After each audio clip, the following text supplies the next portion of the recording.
Baik, assalamualaikum warahmatullahi wabarakatuh. Selamat pagi atau emang selamat dini hari. Saya membuat video ini selamat dini hari ya, gitu kan. Perkenalkan, nama saya Agung Wahyudi. Saya dari Fakultas Tarbiyah dan Ilmu Keguruan, serta saya dari Prodi Manajemen Pendidikan Islam semester 6. Oke. Dan saya juga ini sebagai contohan aja ya mungkin ya. Saya juga menjabat sebagai kepala bagian sumber daya manusia dari Darul Ihya Ciamas Bogor. Hari ini saya mungkin ya semangat, agak bersemangat gitu kan. Saya agak bersemangat untuk berbagi nih dengan teman-teman sekalian mengenai rencana strategis manajemen sumber daya manusia yang telah saya susun gitu. Rencana ini merupakan peta jalan bagi kami dalam membangun sumber daya manusia yang unggul dan berkualitas guna mendukung pencapaian visi dan misi lembaga kita gitu. Seperti yang kita tahu, sumber daya manusia merupakan aset paling berharga bagi sebuah organisasi. Karyawan yang berkompeten, serta memiliki integritas tinggi dan memiliki semangat yang sama dengan lembaga. Itu merupakan faktor kunci keberhasilan kita dalam mencapai tujuan pendidikan yang berkualitas. Melalui rencana strategis ini, saya berharap dapat menciptakan lingkungan kerja yang kondusif, memberikan kesempatan pengembangan diri bagi seluruh karyawan yang ada, serta memastikan bahwa setiap individu memiliki kontribusi yang signifikan terhadap kemajuan lembaga. Oke, mari kita bersama-sama membangun masa depan pendidikan yang lebih cerah dengan dimulai dari pengembangan sumber daya manusia yang optimal. Baik, di slide kedua ini kita akan membawa di slide kedua ini kita akan membawa pada jantung dari rencana strategis manajemen sumber daya manusia kita, yaitu visi dan misi. Visi dan misi.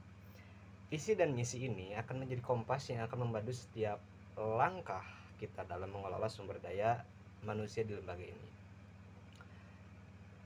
Visi manajemen sumber daya manusia kita adalah menjadi departemen SDM yang unggul dalam mendukung pencapaian visi lembaga dengan fokus pada pengembangan SDM yang berkualitas dan berdaya saing. Artinya apa?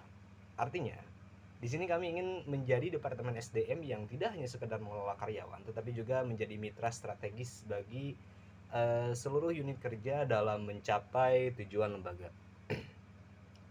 Kami ingin menjadi pusat unggulan dalam pengembangan potensi karyawan dan menciptakan lingkungan kerja yang positif dan produktif.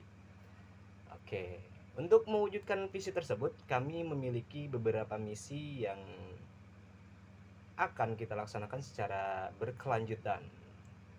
Yaitu yang pertama, membangun tim SDM yang profesional dan kompeten dalam menjalankan tugas dan fungsinya. Itu. Yang kedua, merencanakan dan melaksanakan rekrutmen karyawan yang sesuai dengan kebutuhan dan nilai-nilai lembaga. Yang ketiga, menyediakan program serta pengembangan diri yang berkelanjutan untuk meningkatkan kompetensi karyawan. Yang keempat, memberikan kompensasi dan benefit yang kompetitif dan adil bagi seluruh karyawan. Yang kelima, membangun hubungan industrial yang harmonis dan produktif gitu. Yang keenam, menciptakan budaya kerja yang positif dan mendukung inovasi. Jadi dengan visi dan misi yang jelas ini, kami yakin bahwa Departemen SDM dapat memberikan kontribusi yang signifikan dalam mencapai tujuan lembaga. Seperti itu. Baiklah, setelah kita membahas tentang tadi kan visi dan misi manajemen sumber daya manusia ya kan ya. Sekarang mari kita lihat lebih dalam, kita mencelup lebih dalam gitu kan, mengenai kondisi sumber daya manusia kita saat ini gitu. Melalui analisis mendalam, kami telah memetakan kekuatan dan tantangan yang ada dalam organisasi kita gitu. Jadi jumlah karyawan kita saat ini adalah 35 orang. Jika kita mendasarkan jabatan, distribusi karyawan kita adalah sebagai berikut ini. Oke, yang pertama, tenaga pendidik. Tenaga pendidik atau guru itu ada 20 orang gitu kan. Nah, yang kedua ada tenaga kependidikan. Tenaga kependidikan ini dibagi kepada pertama kepala sekolah 1 orang, wakil kepala sekolah 2 orang, sekretaris 2 orang, bendahara 1 orang, staf TU 5 orang, pustakawan 1 orang, laboran 1 orang, petugas perpustakaan 1 orang, petugas kebersihan 1 orang, petugas keamanan 1 orang, tenaga administrasi 1 orang gitu. Jadi ini sesuai kebutuhan aja ya, tenaga administrasi itu seperti itu. Jadi dari data yang saya sebutkan tadi, kita dapat melihat bahwa mayoritas karyawan kita adalah tenaga pendidik atau guru gitu. Namun jika kita lihat nih dari kebutuhan organisasi gitu kan, ternyata jabatan laboran sama petugas IT itu masih mengalami kekurangan sumber daya. Misalnya gitu kan, untuk mendukung kegiatan pembelajaran yang semakin modern ini gitu, kita mungkin membutuhkan lebih banyak laboran atau petugas IT seperti itu. Oke, di slide keempat ini kita akan membicarakan tentang rekrutmen ya kan. Nah, setelah kita mengetahui secara jelas nih kebutuhan sumber daya kita gitu kan, langkah selanjutnya adalah merancang strategi yang efektif. Tujuan utama dari strategi rekrutmen ini adalah untuk menarik calon karyawan terbaik yang sesuai dengan nilai-nilai dan budaya lembaga kita. Yang pertama yaitu strategi rekrutmen yang akan meliputi identifikasi sumber rekrutmen. Dimulai dari kampus. Dari kampus kita bisa melalui kerjasama dengan universitas atau perguruan tinggi gitu. Yang kedua dari media sosial, memanfaatkan platform seperti LinkedIn, mungkin ya Instagram dan Facebook gitu, atau bahkan Google Search Engine gitu kan. Yang ketiga job portal gitu, bisa mendaftarkan lowongan pekerjaan kita di situs-situs job portal gitu kan, kayak di Pintarnya, aplikasi Pintarnya dan lain sebagainya gitu kan. Yang keempat ada rekrutmen internal. Jadi rekrutmen internal ini kita memberikan kesempatan bagi karyawan internal untuk mengisi posisi yang kosong. Yang kedua ada menyusun profil jabatan yang jelas gitu. Yang pertama membuat deskripsi pekerjaan yang detail dan menarik seperti itu. Adapun yang kedua yaitu menentukan kualifikasi dan kompetensi yang dibutuhkan gitu. Yang ketiga ada proses seleksi yang komprehensif. Oke, yang pertama bisa menggunakan berbagai metode seleksi seperti tes menulis, wawancara, atau assessment center gitu. Yang ketiga ada melibatkan tim penilai yang kompeten dari berbagai bidang. Contoh misalkan di bidang IT kita bisa melibatkan tim IT untuk menilai kompetensi dari si pelamar gitu. Onboarding yang efektif, yaitu menyiapkan program orientasi yang menarik gitu kan dan informatif gitu. Yang kedua memberikan mentor bagi karyawan baru seperti itu. Jadi ada pertanyaan nih timbul di sini, mengapa strategi ini penting gitu kan. Oke, dengan menerapkan strategi rekrutmen yang efektif gitu, yang pertama nih ya, menaikkan kualitas sumber daya manusia. Nih kita mendapat karyawan yang memiliki kompetensi dan motivasi tinggi, itu dari poin pertama gitu. Jadi untuk meningkatkan keefektifan kita gitu, kita akan mendapatkan karyawan yang memiliki kompetensi dan motivasi yang tinggi gitu. Yang kedua meningkatkan produktivitas. Nah, karyawan baru yang tepat gitu kan akan cepat beradaptasi dan memberikan kontribusi yang signifikan. Biasanya karyawan baru seperti itu sih.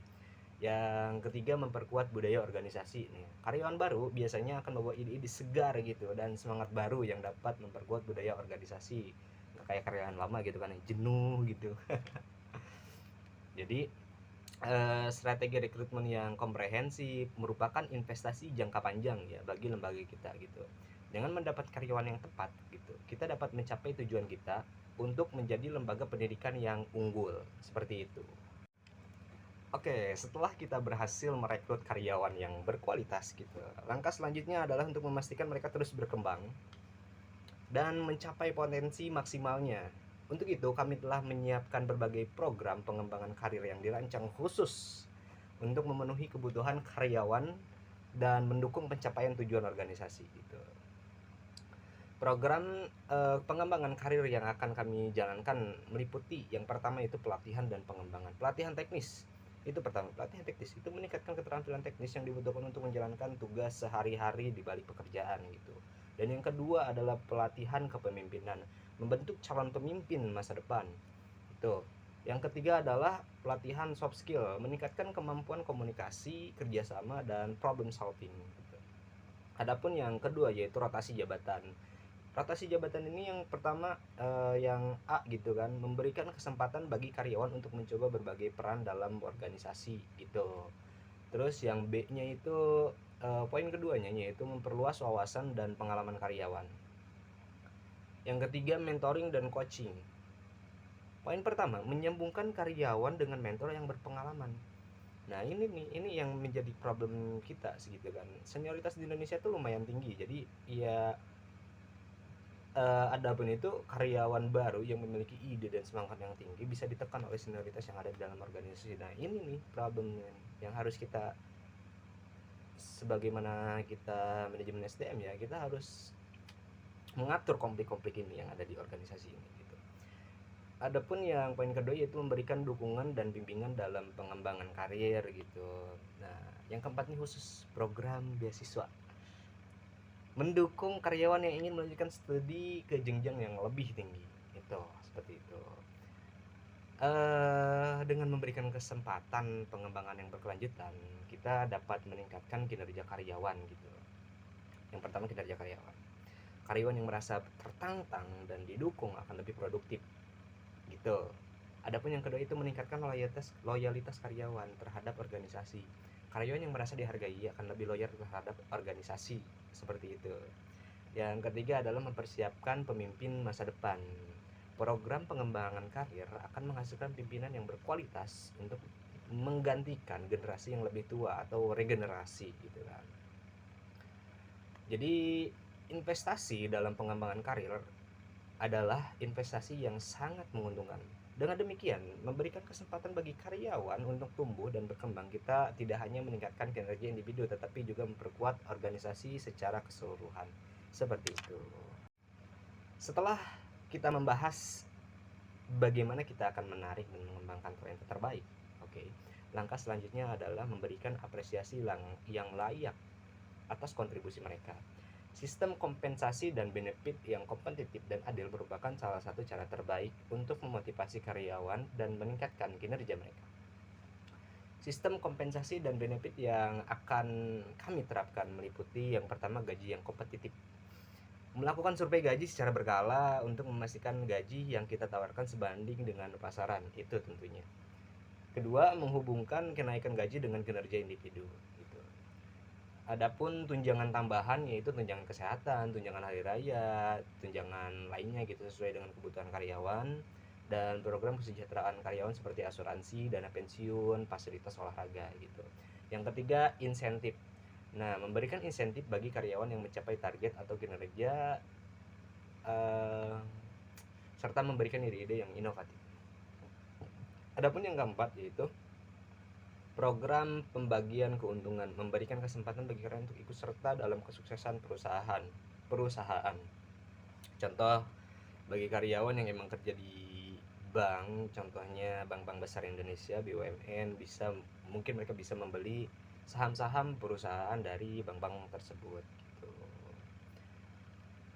Nah, kayak dengan demikian menerapkan sistem dan benefit yang baik, kita dapat yang pertama meningkatkan motivasi karyawan. Karyawan akan merasa dihargai dan termotivasi untuk memberikan kinerja yang lebih baik atau emang yang terbaik gitu. Yang kedua, menurunkan tingkat turnover gitu. Karyawan akan lebih loyal terhadap perusahaan jika jika merasa mendapat perlakuan yang adil. Adapun yang ketiga yaitu menarik talenta terbaik. Sistem kompensasi yang kompetitif akan menarik calon karyawan yang berkualitas gitu. Sistem kompensasi dan benefit yang baik merupakan investasi jangka panjang bagi perusahaan. Dengan memberikan apresiasi yang layak pada karyawan, kita dapat membangun lingkungan kerja yang positif dan produktif. Evaluasi kinerja adalah jantung dari pengembangan sumber daya manusia. Melalui evaluasi, kita dapat mengukur sejauh mana karyawan telah mencapai target yang diterapkan, mengidentifikasi area yang perlu ditingkatkan, dan memberikan umpan balik yang konstruktif gitu.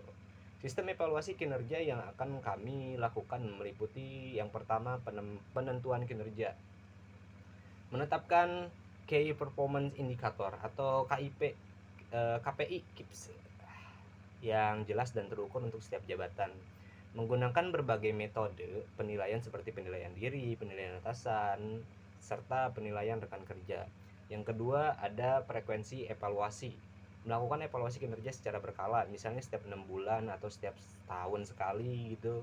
Memberikan kesempatan bagi karyawan melakukan evaluasi diri secara berkala gitu. Adapun yang ketiga pemberian umpan balik, menyediakan waktu yang cukup untuk membahas hasil evaluasi dengan karyawan. Memberikan umpan balik yang spesifik, konstruktif, dan berfokus pada pengembangan. Adapun yang keempat yaitu rencana pengembangan, bersama-sama menyusun rencana pengembangan untuk meningkatkan kinerja di masa depan. Dengan melakukan evaluasi kinerja secara berkala, kita dapat yang pertama meningkatkan kinerja individu. Karyawan akan memiliki arah yang jelas dan tahu apa yang diharapkan dari mereka. Itu poin pertama. Poin kedua, membuat keputusan yang lebih objektif. Data dari evaluasi kinerja dapat digunakan sebagai dasar untuk pengambilan keputusan seperti kenaikan gaji, promosi, dan pelatihan. 3. Membangun hubungan yang lebih baik. Nah, proses evaluasi kerja dapat memperkuat hubungan antara atasan dan bawahan. Seperti itu. Bedain ya antara bos dan leader. Gitu. Bos tuh tunjuk-tunjuk, kalau leader ayo. Gitu, seperti itu. Jadi, evaluasi kinerja adalah alat yang sangat penting untuk memastikan karyawan terus berkembang, bertumbuh, seperti investasi, dan berkontribusi pada keberhasilan organisasi. Baik, untuk yang terakhir ya, budaya organisasi.